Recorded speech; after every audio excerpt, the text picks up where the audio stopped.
नमस्कार मित्रों, भास्कर योगफल ज्योतिष केंद्र यूट्यूब चैनल में एक बार पुनः आप सभी का स्वागत है। मैं सुनील भारद्वाज आज आप लोगों के लिए लेके आया हूं एक और नया विषय जो आप देखें बहुत ही दिलचस्प विषय है। आमतौर पे आपने सुना होगा सभी ज्योतिषी चर्चा करते हैं केंद्राधिपति दोष, यानी जिन्हें हम शुभ ग्रह की संज्ञा देते हैं, बृहस्पति, शुक्र, चंद्रमा और बुध। तो हम इन्हें शुभ ग्रह की संज्ञा देते हैं और कहते हैं कि अगर वो अपनी राशि में केंद्र में आ जाएं तो इन्हें केंद्राधिपति दोष लगता है। ऐसा शास्त्र ने कहा है कि अगर कोई भी शुभ ग्रह अपनी राशि में आ जाए और केंद्र में आकर के बैठ जाए तो केंद्राधिपति दोष लग जाता है उस ग्रह को। मेरे देखे अनुभव ये कहते हैं कि केंद्राधिपति दोष जो लगता है उसके विषय में शास्त्रों ने ये कहा है कि उस ग्रह की इंटेंसिटी थोड़ी कम हो जाती है, लेकिन प्राय जो आज हम लोग प्रैक्टिकल करते हैं, बहुत सारे लोगों की कुंडलियों का अध्ययन करते हैं और जो देखने को मिलता है, शास्त्रों में पढ़ा गया कि ये केंद्राधिपति दोष है। अच्छा, कभी आपने ये विचार किया कि केंद्राधिपति दोष और पंच महापुरुष राजयोग इन दोनों को लगभग एक तरह से ही बताया गया, यानी कोई भी ग्रह जैसे पंच महापुरुष में आते हैं गुरु, शुक्र, मंगल, बुध और शनि।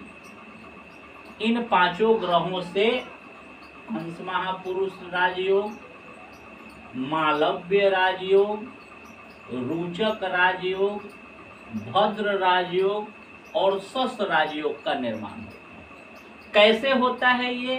तो जब ये अपने ही ग्रह की राशि में केंद्र में आकर के बैठ जाते हैं तो ये राजयोग ऑपरेट होता है। अब इसे कहा गया है कि ये राजयोग है।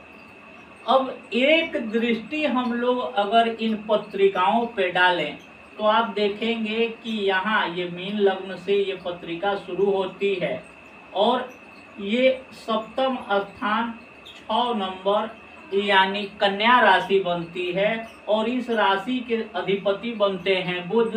ये आकर के केंद्र में बैठ गए। अब एक तो ये शास्त्र कहता है कि ये केंद्राधिपति दोष है क्योंकि केंद्र का स्वामी केंद्र में आकर के बैठ गया और ये एक शुभ ग्रह है तो केंद्राधिपति दोष लग गया। लेकिन फिर वही शास्त्र आपका ये कहता है कि अगर बुध अपनी राशि में केंद्र के घरों में आकर के बैठ जाए तो ये जो बुध हैं ये भद्र राजयोग का निर्माण करते हैं। अब ये जो भद्र राजयोग है ये अब हम इसको क्या समझें, भद्र राजयोग है या केंद्राधिपति दोष है? मेरा मूल विषय यही है। अब ये लगता किसके किसके साथ है? तो शनि शुभ ग्रह नहीं है, इनके साथ नहीं लगेगा। मंगल शुभ ग्रह नहीं है, इनके साथ नहीं लगेगा। किसके किसके साथ लगेगा? गुरु, शुक्र और बुध, यानी हंस राजयोग, मालव्य राजयोग और भद्र राजयोग। अब आपके सुविधा के लिए मैंने यहाँ 2 पत्रिकाएं ली हुई हैं।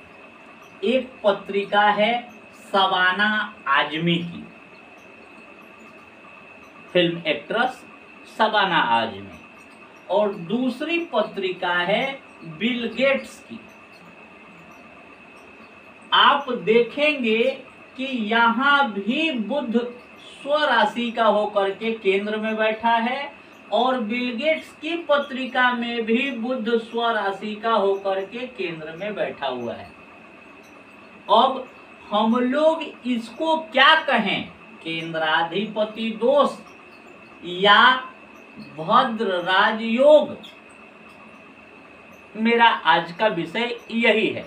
मैंने 2 प्रमुख लोगों की कुंडलियों को आज यहाँ लिया है, इसलिए लिया है ताकि आप सहजता से जान सके कि बात तो बिल्कुल सही बोला जा रहा है कि ये एक दोष नहीं है बल्कि ये एक राजयोग है।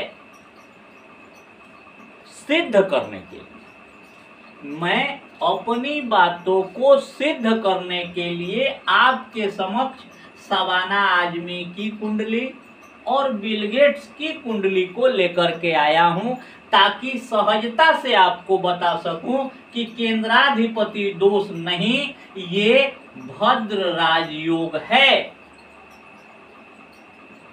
ठीक उसी प्रकार से अगर गुरु आ जाएं केंद्र में स्वराशि के, जैसा कि आप देख रहे हैं शबाना आजमी की पत्रिका में गुरु भी आकर के बैठे हैं, तो ये जो है हंस महापुरुष राजयोग का निर्माण हो गया।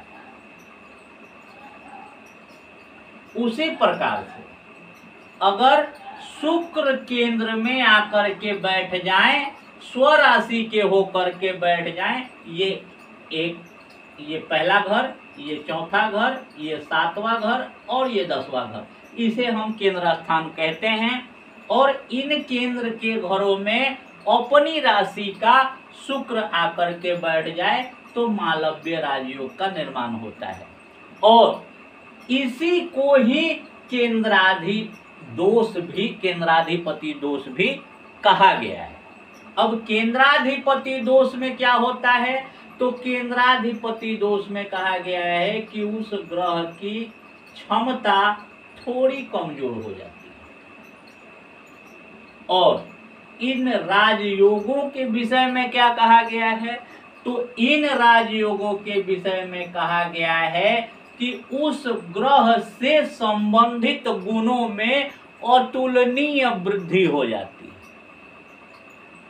व्यक्ति उन ग्रहों के कारकत्व से ही अतुलनीय धन का स्वामी होता है। बिल गेट्स दुनिया के सबसे richest man, Shabana Azmi film industry में आज उनकी हस्ती का कोई भी नहीं है, उनकी एक अलग इमेज है, उनकी एक अलग पहचान है। तो ये आखिर कैसे होता है, शास्त्र की बात अगर हम करें तो केंद्राधिपति दोष भी आप इसे कह सकते हैं, बिल्कुल कहा जा सकता है क्योंकि उसके नियम भी यही हैं। मैं ऐसा नहीं मानता।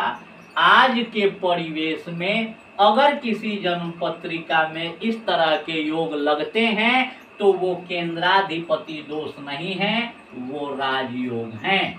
हंस राजयोग, मालव्य राजयोग, भद्र राजयोग। आशा है ये चर्चा आपको पसंद आई होगी।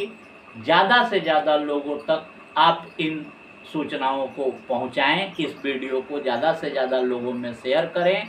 इसी के साथ आज अपनी वाणी को मैं यहीं विराम देता हूं। पुनः अगले वीडियो में मुलाकात होगी, तब तक मेरा प्रणाम।